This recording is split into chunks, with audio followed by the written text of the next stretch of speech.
Ndonë se është mbyllur zyrtari sezoni veror i turizmit, vendi ynë vijon të thith akoma vizitor.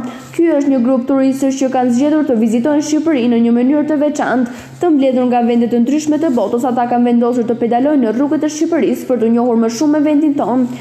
Ky grup përbëhet nga atletë që vijnë nga Singapori, Kina, Tajvani, Zelanda e Re, Amerika e tjerë. Min Fong nga Singapori thotë se jo vetëm atij, por të gjithë grupi që e shoqëron i ka pëlqyer shumë Shqipëria. Ai shpreh se këtu ka gjetur njerëz shumë të sjellshëm, ushqim të shijshëm dhe natyrë mahnitëse. My name is Ming Fong, spelled M-I-N-H. Ne jemi një grup shokësh nga gjithë bota. Jemi atlet nga Kina, Tajvani, Zelanda e Re, Amerika, Singapori e tjerë. Jemi njohur nga punët e përbashkëta në Azi dhe duke vozitur me biçikletë, ku zhvillojmë udhëtime të tilla prej 33 vitesh tashmë.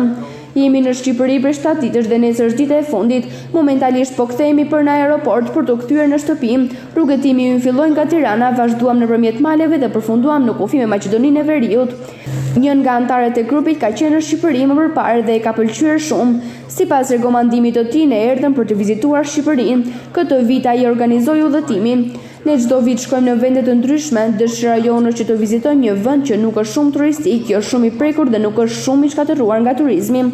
Po e shohim progresin që po bën Shqipëria për të masivizuar turizmin me të huajt. Ne nuk e prisnim që Shqipëria të ishte kaq shumë e zhvilluar. Kemi mbetur të habitur kur kemi mësuar historinë tuaj.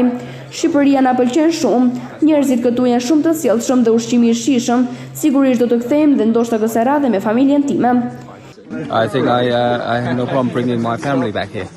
Terreni malor e rrugët panoramike që ka qarku Dibër kanë tërhequr shpesh turistë aventurës që lëvizin me biçikleta, motorra apo edhe bëjnë hiking.